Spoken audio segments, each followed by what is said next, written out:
Hello students, आज આપણે આગળ વાત કરીશું। આપણે લાસ્ટમાં વાત કરી હતી વિસિનલ ડાયહેલાઇડ સંયોજનોમાંથી આલ્કેન સંયોજનની બનાવટ। હવે આગળ આપણે વાત કરીશું આલ્કોહોલ સંયોજનોમાંથી એસિડિક નિર્જલીકરણ દ્વારા। તો અહીંયા જુઓ શું થશે કે આલ્કોહોલ સંયોજનનું એસિડિક નિર્જલીકરણ બીટા કાર્બન પરમાણુમાંથી आल्फा और बीटा कार्बन जो परमाणु हशे त्याथी शुं थशे विस्थापन थशे। तो जो अहींया आल्कोहोलनी एक्ઝેક્ટ बाजुनो आल्फा और एनी बाजुनो जे कार्बन होय शुं कहेवाय बीटा। तो अहींया आल्फा कार्बन परथी OH दूर थशे અને बीटा कार्बन परथी हाइड्रोजन दूर थई અને શું બનાવશે H2O। એટલે શું થશે આ બંધ અહીંયા શિફ્ટ થશે એટલે બનશે CH2 ડબલ બોન્ડ CH2। તો આ બન્યો આલ્કોહોલ સંયોજનોમાંથી એસિડિક નિર્જલીકરણ દ્વારા આલ્કીન સંયોજન આપણે બનાવ્યું। બરાબર છે। હવે આગળ આપણે વાત કરીએ એના ભૌતિક અને રાસાયણિક ગુણધર્મોની। તો એના ભૌતિક ગુણધર્મો એટલે એનું ઉત્કલન બિંદુ, ગલન બિંદુ, રંગ, આ બધી વસ્તુની આપણે વાત કરીએ એને એના શું કહેવામાં આવે છે ભૌતિક ગુણધર્મો। તો સમઘટકતાના પ્રકાર અને ધ્રુવીય સ્વભાવ સિવાયના ભૌતિક ગુણધર્મોમાં આલ્કીન સંયોજનો આલ્કેન સંયોજન સાથે સમાનતા ધરાવે છે। મતલબ એના અમુક ગુણધર્મો કોના જેવા છે આલ્કેન સંયોજનો જેવા છે। प्रथम त्रण सभ्यों एना आल्कीन संयोजनना जे प्रथम त्रण सभ्यों छे वायु अवस्थामां जोवा मळशे, पछीना 14 सभ्यों प्रवाही अवस्थामां अने एनाथी पछीना जे छे ए बधा घन स्वरूपे जोवा मळे छे। इथीन ए रंगविहीन अने थोड़ी मीठी सुगंधवाळो वायु छे। इथीन जे छे ए केवो छे रंगविहीन अने थोड़ो मीठी वासवाळो छे। बधा आल्कीन संयोजनो रंगविहीन वासविहीन पाणीमां अद्राव्य पण अध्रुव्य द्रावको जेवा के बेन्जीन, पेट्रोलियम ईथर वगैरह में द्राव्य होय छे। मतलब के आल्कीन संयोजनो पाणीमां द्राव्य थता नथी, ए पोते अध्रुव्य छे। એટલે अध्रुव्य होय अध्रुव्यमां द्राव्य थाय અને ધ્રુવ્ય હોય ધ્રુવ્યમાં દ્રાવ્ય થાય। તો પાણી એ ધ્રુવ્ય છે અને ઇથિન એ અધ્રુવ્ય છે। એટલે આલ્કીન સંયોજનો જે છે એ પાણીમાં દ્રાવ્ય થતા નથી। એ શેમાં બેન્ઝીન, પેટ્રોલિયમ ઈથર એની અંદર દ્રાવ્ય થશે। अणुનું કદ વધવાની સાથે તેના ઉત્કલન બિંદુમાં પણ શું થાય છે વધારો થાય છે। એટલે કે પ્રત્યેક CH2 સમૂહ ઉમેરવાથી તેના ઉત્કલન બિંદુમાં 20 થી 30 કેલ્વિન જેટલો વધારો થશે। એટલે કે ઇથિન થી પ્રોપીન, પ્રોપીન થી બ્યુટીન, બ્યુટીન થી પેન્ટીન એમ જેમ જેમ એક એક CH2 વધતો જશે એમ એમ એની અંદર 20 થી 30 કેલ્વિન જેટલો તાપમાનનો વધારો થશે। આલ્કીન સંયોજનોની જેમ સરળ શૃંખલાવાળા આલ્કીન સંયોજનના ઉત્કલન બિંદુ समघटक के साखी श्रृंखलावाळा आल्कीन संयोजननी सरखामणीमां केवा हशे ऊंचा होय छे। એટલે કે સરળ શૃંખલાવાળા જે હશે સીધી લાઈનમાં એમના ઉત્કલન બિંદુ હંમેશા સાખીયવાળા કરતા કેવા હશે ઊંચા હશે। હવે આપણે વાત કરીએ રાસાયણિક ગુણધર્મોની। રાસાયણિક ગુણધર્મોમાં સૌથી પહેલા છે ડાયહાઇડ્રોજનનું ઉમેરણ। આ આપણે જોઈ ચૂક્યા છીએ આલ્કેનની બનાવટમાં CH2 ડબલ બોન્ડ CH2 वत्ता H2 પેલેડિયમ ની એની હાજરીમાં કરીશું આપણે। તો આ બંને જગ્યાએ હાઇડ્રોજન ઉમેરાશે અને CH3 એટલે કે આલ્કેન આપણને મળશે। તો સૌથી પહેલો આ એનો છે રાસાયણિક ગુણધર્મ કે એ ડાયહાઇડ્રોજન સાથે પ્રક્રિયા કરી અને આલ્કેન સંયોજન બનાવે છે। બીજું છે હેલોજન તત્વોનું ઉમેરાવું। તો હેલોજન તત્વોનું ઉમેરાવું છે એમાં છે CH2 double bond CH2 CCl4 સાથે પ્રક્રિયા કરીશું CCl4 ની હાજરીમાં। તો આ બંને જગ્યાએ શું થશે એક એક બીઆર જોડાશે એટલે બનશે CH2 બીઆર CH2 બીઆર। તો આનું નામ શું થશે 1,2 ડાયબ્રોમો ઇથેન। પહેલા અને બીજા નંબરના કાર્બન ઉપર બ્રોમિન જોડાયેલો છે એટલે નામ થશે 1,2 ડાયબ્રોમો ઇથેન।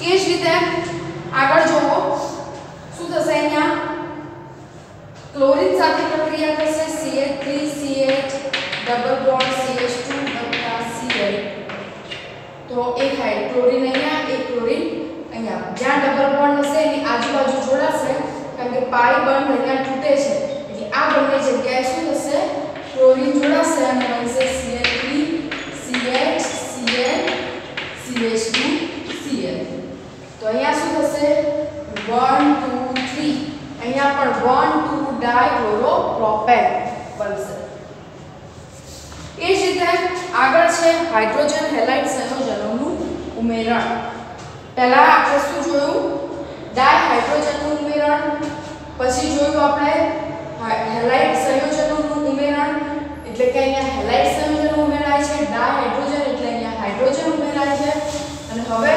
હાઇડ્રોજન હેલાઇડ એટલે કે હાઇડ્રોજન પણ ઉમેરાશે અને હેલાઇડ પણ ઉમેરાશે તો અહીંયા જો શું થવાનું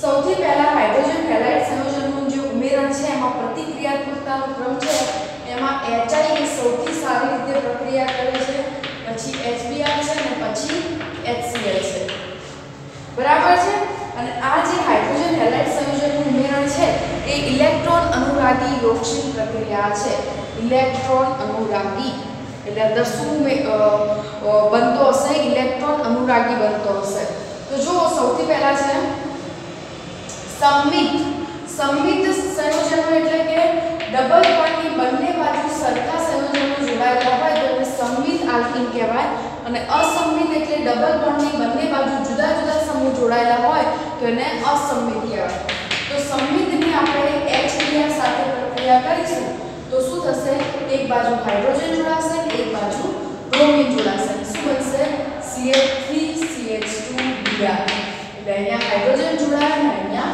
બ્રોમિન જોડાય બરાબર એ જ રીતે CH3 શું થશે અહીંયા 1 2 3 4 1 2 3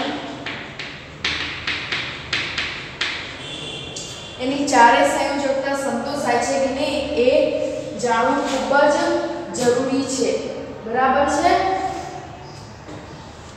તો અહીંયા જો શું થશે એક હાઇડ્રોજન અહીંયા જોડાશે અને Br અહીંયા એટલે શું બનશે CH3 CH2 CH Br CH3 તો બનશે CH3 CH2 CH Br CH3 તો આ પ્રમાણે સંમિત જે છે આની બંને બાજુ જો CH3 CH3 આની બંને બાજુ CH2 CH2 એટલે કે ડબલ બોન્ડની બંને બાજુ સરખા સમૂહ જોડાયેલા હોય તો એને સંમિત આલ્કીન કહેવામાં આવે છે હવે આપણે વાત કરીએ અસંમિત આલ્કીન તો અસંમિત જે આલ્કીન સંયોજન છે એની અંદર બે નિયમ છે માર્કોનિકોવ અને પ્રતિમાર્કોનિકોવ ખૂબ જ આઈએમપી પ્રશ્નો છે તો આપણે ધ્યાન આપીશું એનામાં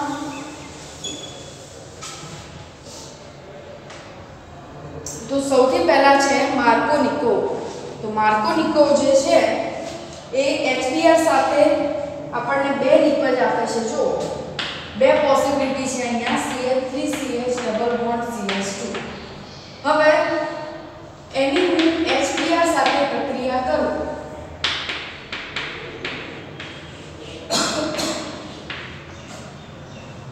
તો એક પોસિબિલિટી એ છે કે હાઇડ્રોજન આ કાર્બન ઉપર જોડાશે અને બ્રોમિન આ કાર્બન ઉપર બીજી પોસિબિલિટી એ છે એક પોસિબિલિટી કે અહીંયા હાઇડ્રોજન જોડાય અહીંયા બ્રોમિન જોડાય બીજી પોસિબિલિટી કે અહીંયા બ્રોમિન જોડાય અને અહીંયા શું જોડાય હાઇડ્રોજન જોડાય તો આપણે બંને પોસિબિલિટી વાળી નિપજ લખીએ તો શું થશે જો CH3 CH Br CH2 એટલે કે અહીંયા Br જોડાયો અને અહીંયા હાઇડ્રોજન જોડાયો આ એક પોસિબિલિટી બીજી પોસિબિલિટી કે અહીંયા હાઇડ્રોજન જોડાય અને અહીંયા બ્રોમિન જોડાય તો CH3 CH2 CH2 Br એટલે અહીંયા હાઇડ્રોજન જોડાયો અને અહીંયા શું જોડાયો બ્રોમિન તો ડબલ બોન્ડની જ્યારે બ્રેકડાઉન થશે ડબલ બોન્ડ તૂટશે ત્યારે બે પોસિબિલિટી ઊભી થશે આ બંને કાર્બન ઉપર યા તો અહીંયા હાઇડ્રોજન અહીંયા બ્રોમિન અથવા તો અહીંયા બ્રોમિન અને અહીંયા હાઇડ્રોજન તો આવી બે નિપજ આપણને મળે છે બરાબર છે આ છે 2 બ્રોમો પ્રોપેન અને આ છે 1 બ્રોમો પ્રોપેન હવે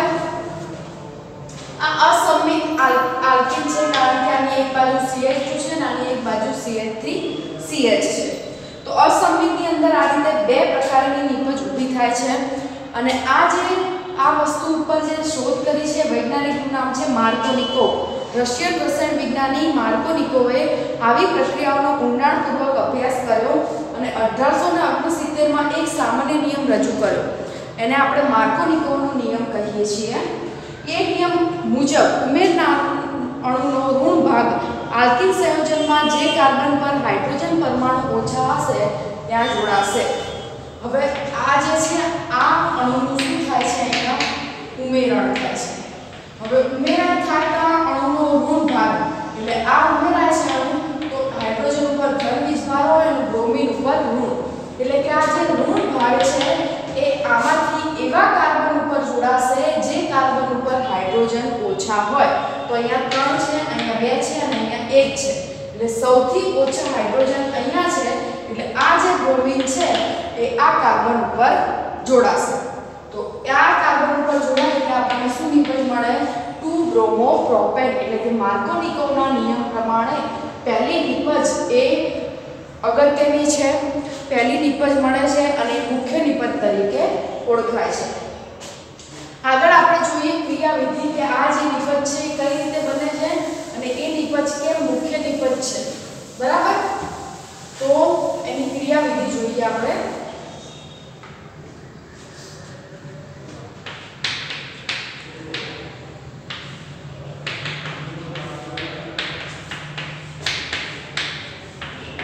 અહીંયા શું થશે H+ ઉમેરાશે તો બે નિપજ મળશે. એક અહીંયા H ઉમેરાય તો આના ઉપર શું બને કાર્બોકેટાયન બનશે અને અહીંયા હાઇડ્રોજન ઉમેરાય તો અહીંયા કાર્બોકેટાયન બનશે. બરાબર? તો આ પ્રમાણે આ કાર્બોકેટાયન પ્રાથમિક કાર્બોકેટાયન છે અને આ કાર્બોકેટાયન એ દ્વિતીયક કાર્બોકેટાયન છે. તો આપણે કાર્બોકેટાયન કાર્બએનાયન અને મુક્ત મૂલક ભણી ચૂક્યા છીએ. એમાં આપણે જોયું હતું કે કાર્બોકેટાયનમાં તૃતીયક કાર્બોકેટાયન એ સૌથી સ્થાયી છે, પછી દ્વિતીયક અને પછી પ્રાથમિક. એટલે આ બંનેની કમ્પેરમાં આ વધારે સ્થાયી છે માટે વધારે ઝડપી પ્રક્રિયા કરે છે અને વધારે ઝડપી નિપજ આપે છે. એટલે દ્વિતીયક જે નિપજ મળશે એ કેવી હશે વધારે સ્થાયી હશે. તો આની બ્રોમિન સાથે પ્રક્રિયા કરાઈશું આપણે. બરાબર? તો શું થશે CH3CH વત્તા CH2 હવે વત્તા Br. તો Br છે એ ક્યાં જોડાશે અહીંયા જોડાઈ શું બનાવશે CH2.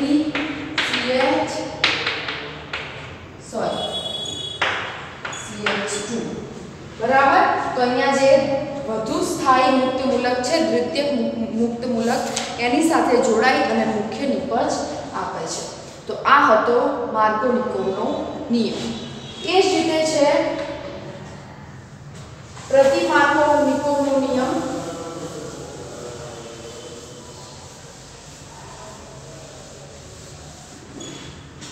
તો પ્રતિ માર્કોનિકોવનો નિયમ એ માર્કોનિકોવના નિયમ કરતા કેવો છે ઉલટો છે.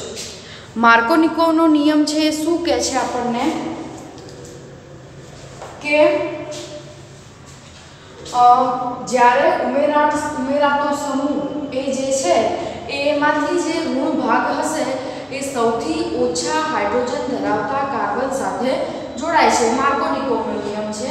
એનાથી ઉલટું અહીંયા હશે કે જે ઉમેરાતો સમૂહ છે એમાંનો જે હાઇડ્રોજન છે એ ઓછા હાઇડ્રોજન ધરાવતા કાર્બન સાથે જોડાય છે. જો અહીંયા એટલે કે ટૂંકમાં એવું યાદ રાખવાનું કે માર્કોનિકોવની અંદર દ્વિતીયક નિપજ એ વધારે સ્થાયી હોય જ્યારે પ્રતિ માર્કોનિકોવમાં પ્રાથમિક નિપજ છે એ વધારે સ્થાયી હોય. તો અહીંયા જોઈએ આપણે CH3CH ડબલ બોન્ડ CH2 વત્તા HBr. તો શું થશે અહીંયા C6H5CO twice O CH3 CH2 CH2 Br. શું નિપજ મળે છે આપણને CH3 CH2 CH2 Br એટલે કે હાઇડ્રોજન અહીંયા જોડાય છે અને બ્રોમિન અહીંયા એટલે કે 1 બ્રોમો પ્રોપેન આપણને નિપજ મળે છે અને આ જે રિએક્શન થાય છે એમાં મુક્ત મૂલક ક્રિયાવિધિનો ઉપયોગ થાય છે। તો સૌથી પહેલા આ જે પેરોક્સાઇડ છે એ પેરોક્સાઇડ શેમાં કન્વર્ટ થશે? મુક્ત મૂલકમાં। એટલે કે અહીંયાથી ભાગ પડશે C6H5COO C6H5COO એટલે આ રીતે મુક્ત મૂલક બનશે C6H5 અહીંયાથી આ ઓક્સિજન એનો એક ઇલેક્ટ્રોન ને આ ઓક્સિજન એનો એક ઇલેક્ટ્રોન લઈ અને શું પડશે? છૂટા પડશે। બરાબર। એનો હજી આગળ મુક્ત મૂલક બનશે C6H5 વત્તા 2 મોલ કાર્બન ડાયોક્સાઇડ શું પડશે? છૂટા પડશે। બરાબર છે। તો આ પ્રમાણે મુક્ત મૂલક બનશે। એ મુક્ત મૂલક જે છે એ HBr સાથે પ્રક્રિયા કરે છે અને HBr સાથે પ્રક્રિયા કરશે એટલે હાઇડ્રોજન અહીંયા જોડાશે એટલે બનશે C6H6 વત્તા બ્રોમિન એ નવો મુક્ત મૂલક બને છે। હવે એ મુક્ત મૂલક બ્રોમિન બન્યો એ આપણા અસંમિત પ્રોપીન સાથે પ્રક્રિયા કરશે એટલે કે CH3CH ડબલ બોન્ડ CH2 વત્તા Br। તો હવે અહીંયા બે પોસિબિલિટી છે, એક યા તો Br અહીંયા જોડાય યા તો Br એના બાજુના કાર્બન પર જોડાય। તો શું થશે? CH3CHBr CH2 CH3CHBr CH2 તો આ કેવો મુક્ત મૂલક બન્યો? પ્રાથમિક। અને બીજું બનશે CH3CH CH2Br। તો અહીંયા આ પ્રાથમિક મુક્ત મૂલક બન્યો અને આ કેવો મુક્ત મૂલક બન્યો? દ્વિતીયક। તો પ્રાથમિક અને દ્વિતીયક મુક્ત મૂલકની કમ્પેરિઝન કરીએ તો દ્વિતીયક મુક્ત મૂલક એ વધારે સ્થાયી છે કે જેની સાથે છેડે બ્રોમિન જોડાયેલો છે। બરાબર। એ વાળો વધારે સ્થાયી છે એટલા માટે આપણને જે નિપજ મળે છે એ કેવી મળશે? CH3CH2 CH2Br। અહીંયા હાઇડ્રોજન જોડાઈ જશે અને આપણી જે નિપજ મળશે શું બનશે? 1 બ્રોમો પ્રોપેન। બરાબર। માર્કોનિકોમાં પહેલા હાઇડ્રોજનનું ઉમેરણ થાય છે અને પછી Br। જ્યારે પ્રતિ માર્કોનિકોની અંદર પહેલા Br નું ઉમેરણ થાય છે અને પછી કોનું ઉમેરણ થાય છે? હાઇડ્રોજનનું। બરાબર છે।